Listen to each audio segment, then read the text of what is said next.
So welcome everybody. I'm Andy and I'm here with Vix. Hello.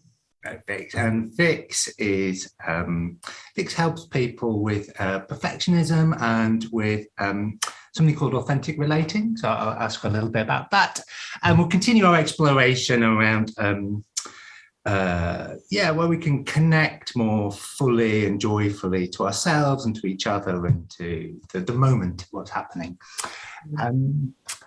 Vic, I'm interested. We're both interested in perfectionism, right? Mm-hmm. Mm-hmm.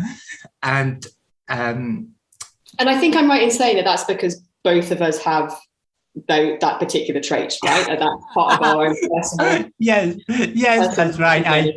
I hedged that, didn't I? I made it sound like it was sort of an academic kind of, oh yes, we've read some books and whatever. Yes, but certainly I can speak for myself that, it's something I struggled a lot with. And I'd say, it still comes up for me. But it's something I've found improv a really helpful thing to sort of stretch myself around there. So I sort of help people in that way. Mm-hmm. And you often use, amongst other things, authentic relating, right? Vix, would you share a little bit about that? Yeah. So I'll just say something about perfectionism and then I'll explain what authentic relating is. Yeah. So, because I love hearing that you feel, I think what you said was that like if your perfectionism feels less powerful, that's not the word that you use, but I had the sense of like it feels less controlling in your life perhaps. I prefer to kind of think of myself as a recovering perfectionist because and it's something that I've actually worked quite hard on to try and soften around and things, but it's that idea that wherever I go, there I am. Like my perfectionism, I think I kind of have got a handle on it, and then it suddenly like pops up like whack-a-mole from like out of left field. I'm like, I didn't even know that I was perfectionist about that. So for me, it's like this continual process and journey around it. And I think for me anyway, that can be really harder to perfectionist because there's the part of me that wants to be like, I want to have the tick in the box and I want it to be complete and go, yep, I've dealt with that. That problem's 100% solved. Moved on to the next one. And perfectionism doesn't seem to be like that. So about 3 years ago now, actually, I totally accidentally stumbled across something called authentic relating, actually via the Happy Startup School Summer Camp. That's where I first got introduced to it. And so authentic relating is a set of practices, tools, and principles that help us build more nourishing, trustworthy, and honest relationships. And so the primary focus of the practice is on like our relationship with other people. But for me, it was like my doorway into embodiment. And so it's been a really powerful tool in my relationship with myself, first and foremost. But I think I use this quote a lot. Brené Brown talks about perfectionism being this like 20-ton shield that we use to protect ourselves. But really all that happens is it stops us being seen. And so for me, authentic relating and starting to cultivate the skill, the courage to be able to be seen for all of who I am, like all of the kind of the messy, flawed humanness that is there, and seeing that in other people. We were just talking about like the delight I feel when somebody like is able to open up and track exactly what is going on in their experience in any given moment. Like captivating, I think was the word that you used, Andy. Like seeing that in other people and going, oh, it's actually it's okay for me to be imperfect and to make a mistake and to be flawed and messy and all of the rest of it.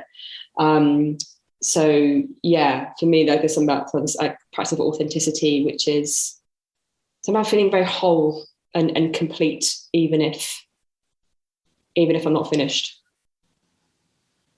Yes, and it's amazing how much fear there can be around that. So I've been to some of your authentic relating groups, Vix, which are excellent.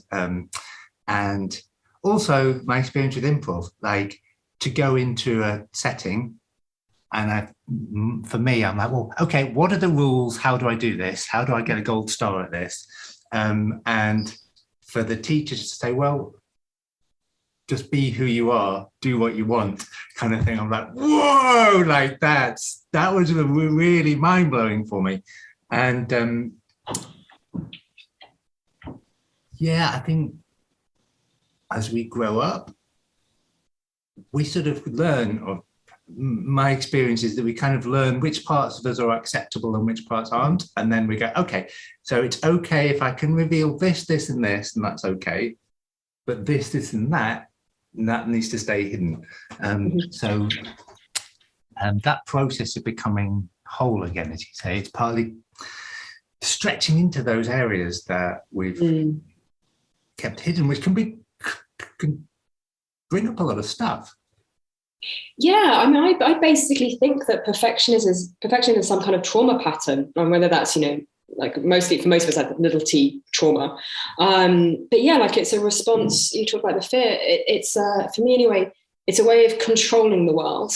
Yeah. Or controlling myself in an attempt to control the world.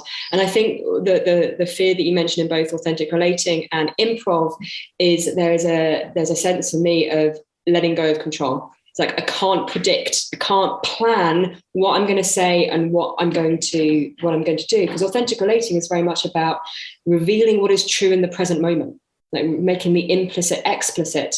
And funny enough, like my present moment changes from one moment to the next, and how I'm impacted by somebody else in connection. So as I joined you today, I had just come from my Connection Cafe session, so I was quite quiet. I'd really been like receiving some quite deep shares from people, and like suddenly it's like, okay, well, it's Andy, and now like the energy's really changed, and so it's like it's impossible to plan. And as a perfectionist, that absolutely fucking terrifies me.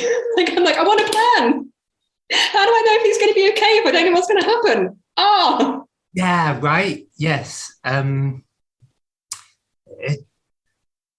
There's a practice of trust, I think, often at the heart of both of these things, right? I'm really interested in how they overlap, because I think they're quite different communities, but I feel like there's something that that both these practices share.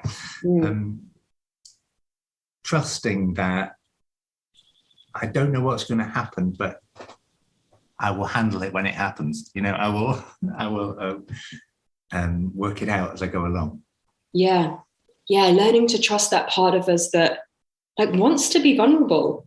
Like I think like we all have this like deep desire to be seen for who we are, and whether that's in a more sort of like authentic relating tends to be a little slower, a little. I'm going to say a little more serious. It doesn't have to be. I think there's like a huge amount of play that can come through authentic relating, but compared to improv, which is very much about the kind of the laughs and it's comedy, right? It's an attempt to do something that's entertaining and amusing. But at the heart, there's that vulnerability. Like, what if nobody finds me funny? What if I say this thing that feels really important to me and people ignore me? Yeah.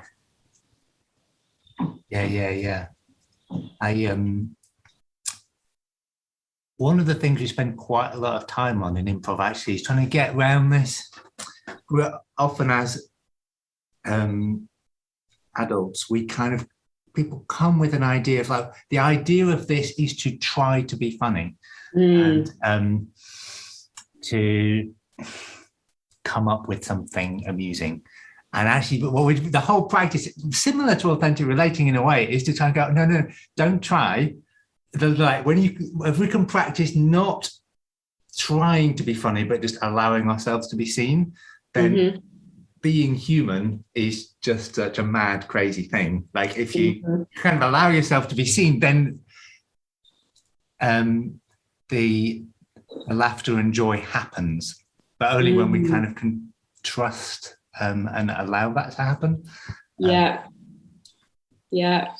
That does come up this thing of like control for me as a perfectionist of like, but can I do that? Like, but surely I have to.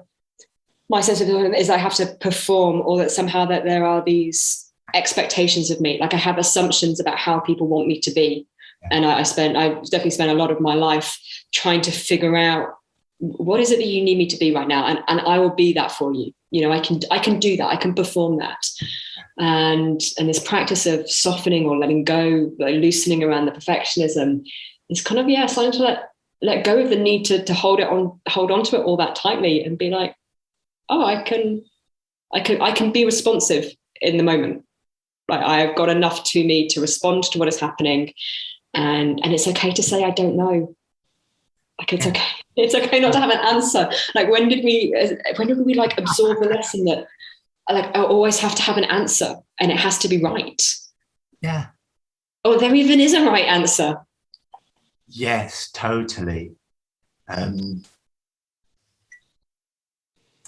it comes, certainly my background was very sort of academic. Like, that was the thing for me, that was the good thing. I'm just sort of doing air quotes around that if you're listening on the audio. But like, that was a thing which said, yes, excellent, you get a mark for that, a gold star, which, was all about having the right answer. Teacher sets a task, I do it. Teacher decides whether or not it's acceptable or not, and then hands it back. And that was the kind of the process that I went through. And to be in an environment where there isn't a right answer. And part of me certainly used to go, oh, what should I do? And that's a whole different way of being in the world. Yeah, it's such a huge shift to go from this like total embodiment of there's somebody out there who's the arbiter of the right answer. And even just that very sort of subtle sense of like, then there must be a right answer to this. There must be, I have this in my work sometimes where, like, oh, what should I do next? What should I, when should I run this workshop, and what should I do it on? And the subtle implication, I think, of the should is that there is somehow a right answer. Yes. And so, like, this practice of, being kind of like in the present unknown moment. And like, I think what the other commonality I see between improv and authentic relating is they're both deeply embodied practices. And so I was like, oh, well, rather than like asking in my head, like, what is like the right thing to do? Like, what does my body say? Like, what would feel good to do right now? And can I start to learn to trust that? Because I think there's something about perfectionism that is disembodied. Yeah, I experience my perfectionism as a very much like in my head and kind of numbed out experience. I'm not connected to my body wisdom. And so it feels appropriate that perhaps an alternative, an antidote to perfectionism is being more embodied. Yeah. Perfectionism kind of, for me, it's quite a top-down thing. It's like there's a plan and then we try and make everything fit the plan. Whereas my experience of authentic relating and also improv has been the opposite, a bottom-up thing. I thought, oh, what's here? Okay, where's this going? Let's explore this and follow it. Yeah, and there's a natural responsiveness that I think that comes from like noticing what is here and what can I do with it? Where does it want to go? That feels, I had a client reach out to me just last night. We were meant to have a session in a couple of days, and she's not feeling well, and she was like, "What should we do?"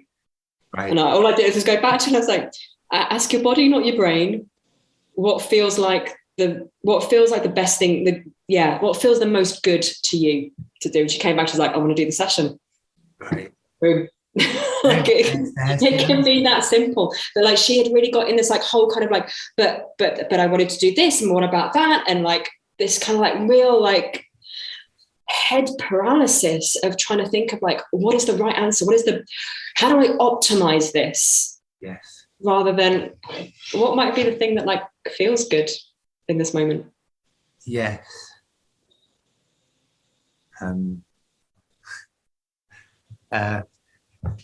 Yeah, you're just reminding me of the that Nasruddin story where he's off in the middle of the forest looking for.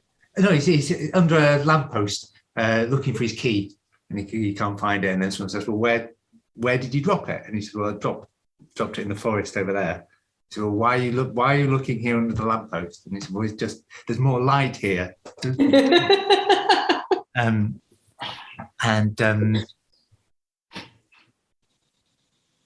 Yeah, we can get lost when we're looking in the wrong place, right?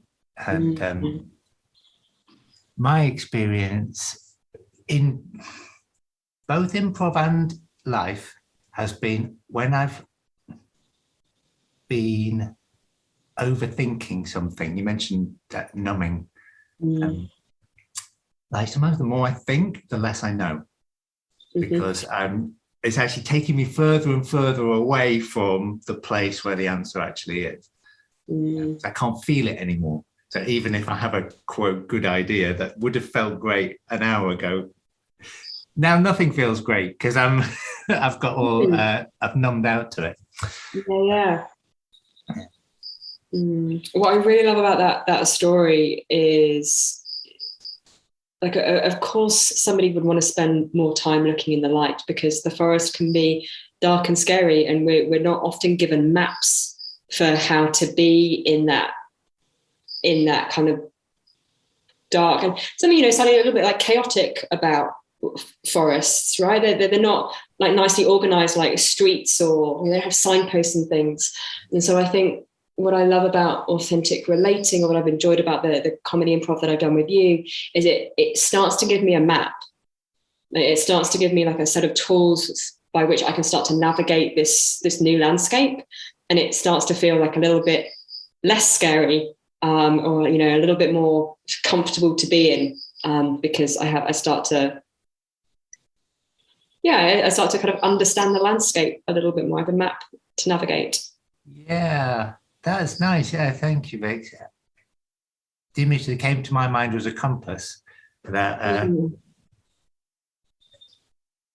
even if we don't say in an authentic relating session or an improv session, even if we don't know what's going to happen, we can start to have a compass of like, okay, this feels the good next step. This feels the good next step. This feels like the good one, or a good one, I should say. Yeah. Well, an authentic relating actually comes with quite a complete set of tools and frameworks that I think when I first started authentic relating, they can feel a little clunky, because they don't feel like the normal way that I was communicating, but have basically operated like handrails for me. So we often use kind of like sentence stems, and some of the games that we play kind of guide people through an experience that you can totally replicate elsewhere in your life. So there's a game called the Curiosity Game, for example, which is all about kind of somebody asking questions of your partner, really following your own curiosity. What are the things that you would be interested to know about this person? And like the framework of that game is, it's totally possible to pick that up. And I've played it on first dates. You can kind of explain it to somebody and you can play. And suddenly you've got these maps and these like little frameworks to navigate what is otherwise can be quite a confusing and scary landscape of conversation and connection, particularly for perfectionists, because like half the time we're like, but am I saying the right thing? And how is this person perceiving me? And am I doing it right? And so for me, like having a bit of a guidebook to go, oh, okay, so now I do this. Yeah, it was so helpful in the beginning. Yes, the structure to go, yeah, there's a game that I love that I'm not sure if we've done it, but I've done it somewhere, from authentic relating, where you ask a question and the other person doesn't reply, but they score it out of 10 based on how interesting it is to them. Yeah. There's not the quality of the question. It's just like, oh yeah, that's really interesting to me, or it's not. Yeah. Oh, that's so interesting. You really find out, right? That Yeah. other people aren't interested in the same things that I am, for example. Yeah. You know, Yeah. So that's a round of the curiosity game. So part of the curiosity game is like asking questions to satisfy my curiosity. And then one round is to get this data back from your partner about what it is that they're interested in talking about. And then in the final round, you then get to kind of like mount, like hold the polarities of those two things. So this is the thing that I'm interested in, and this is the thing that my partner is interested in. And like, can I hold both of those things true at the same time? Like it's it's so fun. yeah. But Perfectionist, the first time I played that game, totally spun me out, totally triggered by somebody like scoring me. Even though they weren't scoring me, that was immediately how it landed for me. I'm like, oh, but I've got to get all fives, right? Yes. Rather than orientating to like, oh, this is just this other person sharing their experience with me. It's got nothing to do with me. Yes. Revelation. Yes. I had the same experience, that part of me like wanted the other person to give a high number. Like my instinct around playing that was to try and guess what they would be interested in, which is, you know, I guess it's one way to play it, but it's not the only way. Yeah, it's fun that we had the same experience. Yeah, well, that tells me, like, what I've definitely found with all the conversations with perfectionists and the clients that I work with is that I have this profound sense of being quite lonely in my perfectionism, that somehow like everybody else has got this life sorted and I'm the only one who's struggling to know what the right answer is. And there's something, again, that I've really appreciated about authentic relating and improv, the way they bring people together is like, oh, it's not just me. Oh, thank God, other people are struggling with this too. Like, maybe it's okay that I'm struggling with this. And like that, even as I say that, I can feel the relief, like the way my shoulders drop. I'm like, oh, maybe it's okay that I don't have the right answer. Yes.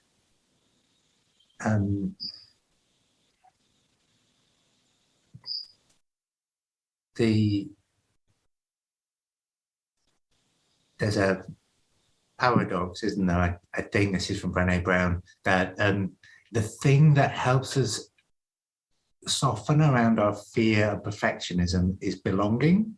And yet the habits of hiding are exactly what stop us experiencing the belonging. So like this is where these kind of structures, like in authentic relating, and in particularly, I quite like doing courses rather than drop-in improv classes for exactly that reason, that people get to know each other and can really sort of bond.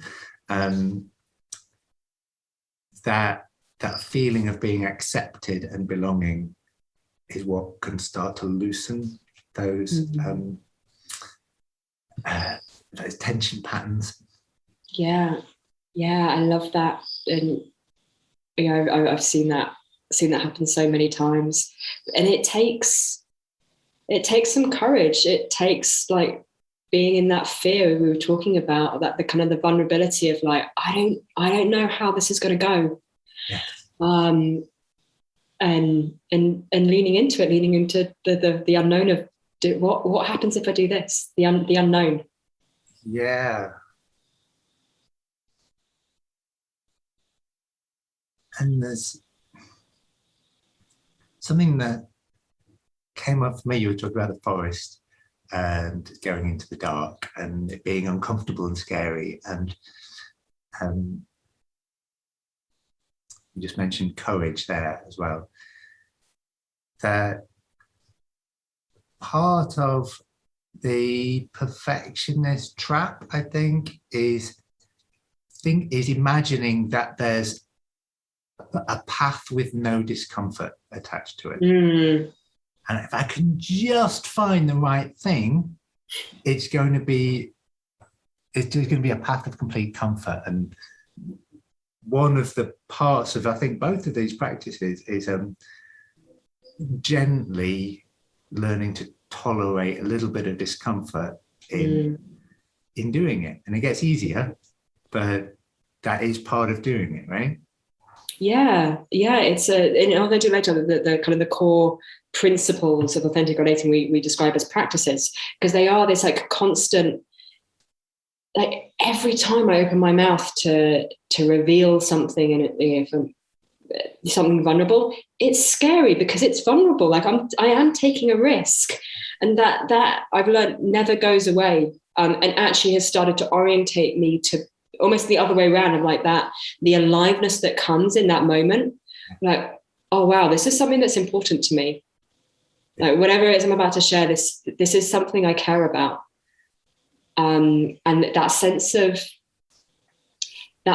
care and aliveness that I feel in it now is almost, it's kind of, for me, like the opposite of discomfort isn't comfort. Like the opposite of discomfort is aliveness. It's this, like, there's stuff happening. Because if that's not happening, then like you said, I'm numbed out, and life is just dull and grey and a bit boring.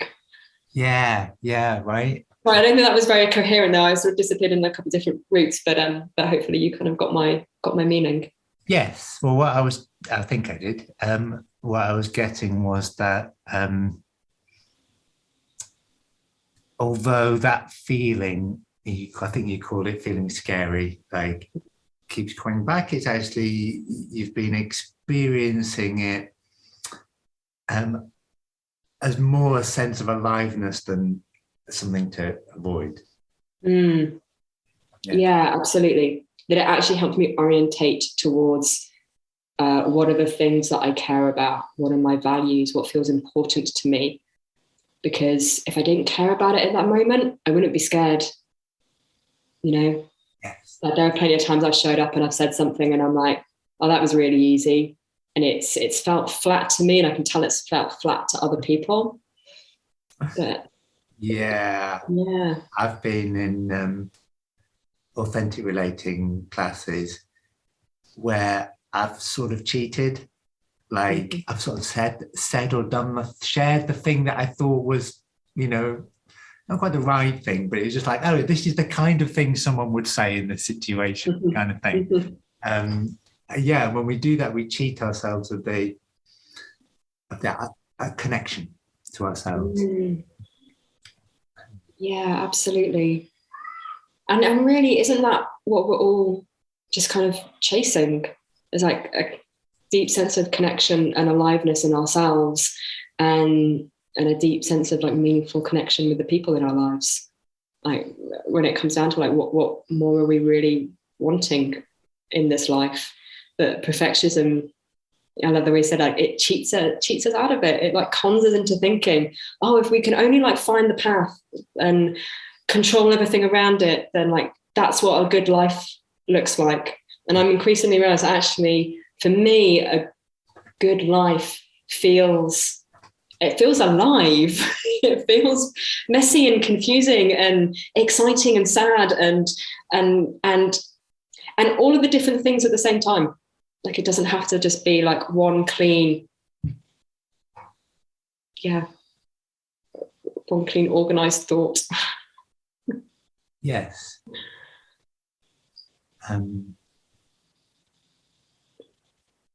Too much order is kind of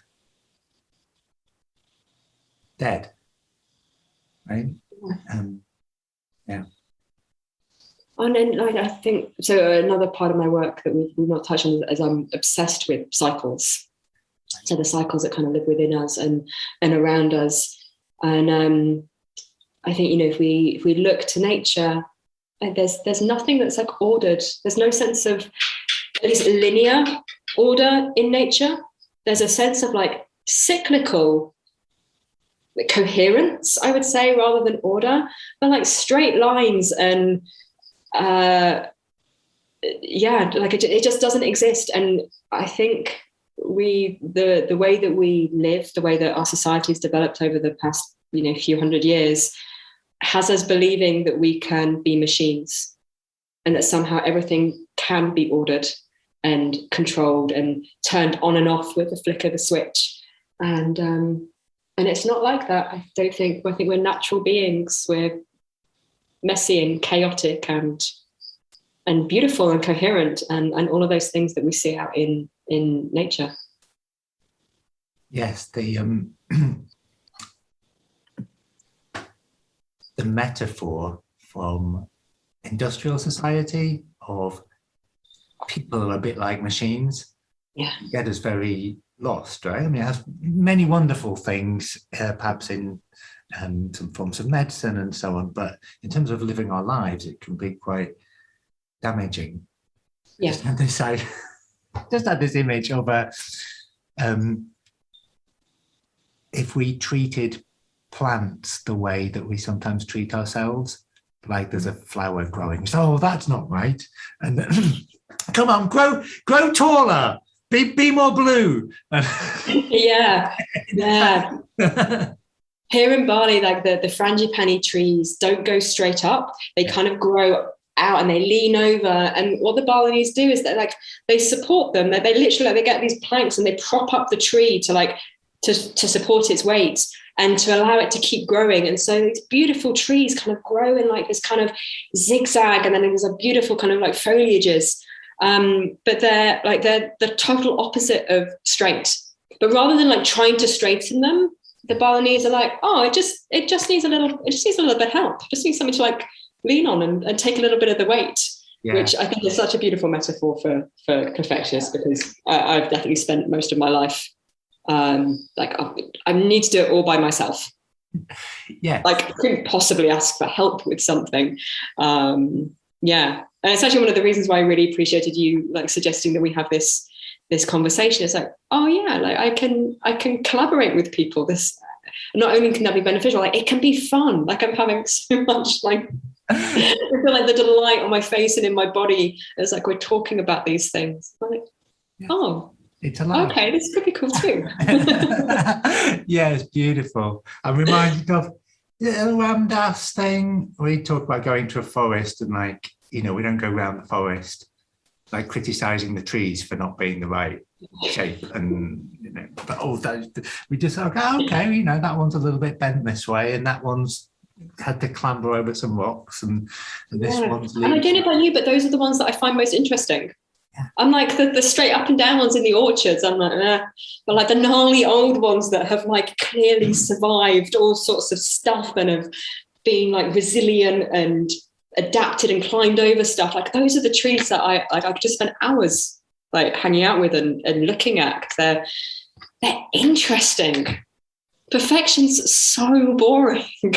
Yeah. Maybe we can be more tree. This has been amazing. Maybe we'll bring to the wrap up. I think that was such a lovely metaphor.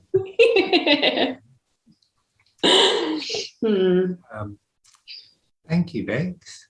Really enjoyed. I knew I'd enjoy talking to you. We've talked before, and I knew we had so much to chew on. Where can people find out about you or Authentic Relating? Yeah, so my website is actually getting overhauled this week. So I am now at vixanderton.com. So that's VIXANDEERTON. So there, or on Instagram, I'm VixZen_warrior. If people want to that's kind of where I'm hanging out with people at the moment. And there's lots of resources and places that I can point people to for authentic relating beyond what I teach. So probably the best thing is drop me a message and I can point people in the right direction to all sorts of things. Cool. This has been. And what about you? Do you want to give yourself a little plug? Because I know you do wonderful courses on helping people. Get into kind of improv. I've really enjoyed the classes that I've taken with you. Yeah, so my things around that are at playconnect.co.uk. So, as the name implies, it's we're exploring play and improv more for not so much for performance, but more what it can do for you, how you can explore being in not knowing, and fun and belonging, and creating joy just from being together. Yeah. Ooh. Feel like a moment of quiet.